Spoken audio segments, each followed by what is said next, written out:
Another round of shuttle diplomacy. This time, destination Bujumbura, as Kenyatta led a delegation of leaders from parties he is in coalition talks with to a meeting with Burundian President Pierre Nkurunziza.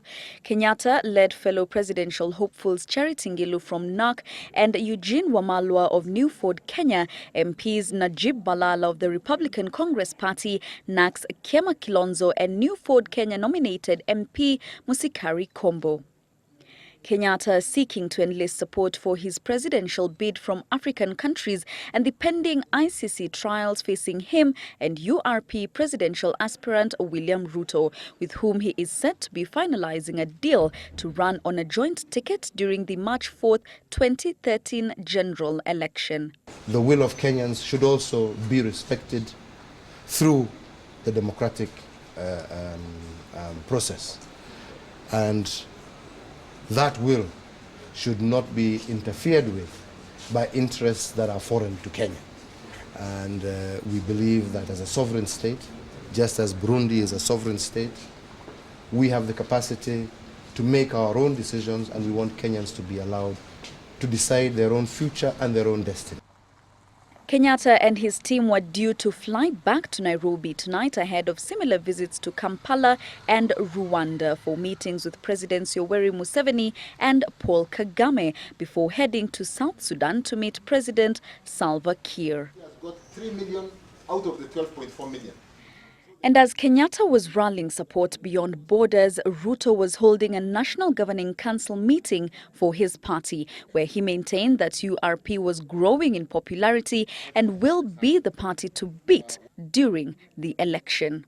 Although we are the second largest party in terms of registration today, we want in a couple of weeks, with your effort and the participation, to be the party that has the most members in the country. And it is possible. Wiper Democratic Movement presidential flag bearer Kalonzo Musyoka, who despite insisting he is still in talks with the Kenyatta-Ruto teams and is also in the middle of an alleged imminent deal with ODM that he denies was not represented in Bujumbura, even as his party officials maintain there is no deal struck between Wiper and any other party yet.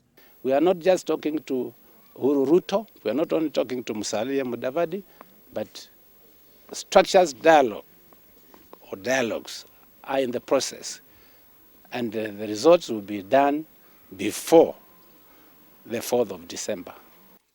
The party putting its house in order, replacing its chairman Samuel Pogisio, who joined URP, with David Musila in an acting capacity, and downplaying the importance of this meeting Tuesday morning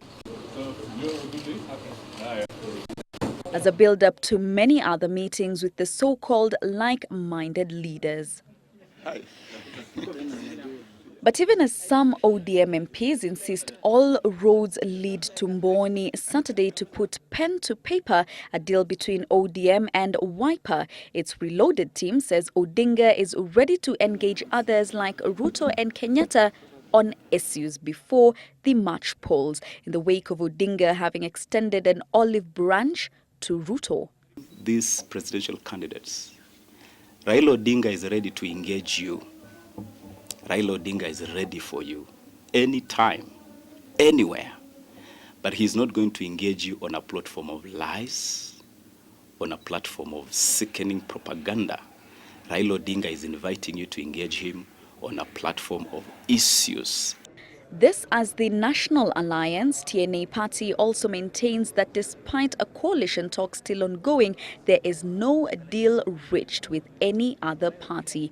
The party has taken issue with the postponement of voter registration, saying it will affect its party nomination schedule, and called on the IEBC to adjust its timelines. We are having ongoing negotiations, coalition negotiations with several parties. But none of those have been concluded to the point where we can have any zoning taking place. That zoning has not taken place. Meanwhile, Kenya National Congress presidential candidate Peter Kenneth, who was receiving former NSSF General Manager Joseph Tiampati Olemusoni, who is eyeing the Narok gubernatorial seat, also remains confident that he would form the next government. One of the great attributes of Governor Tiampati is that he holds the same values as KNC, that we are committed to issues. We want to work for the people of Kenya. Jackie Maribe, Citizen Live at 9.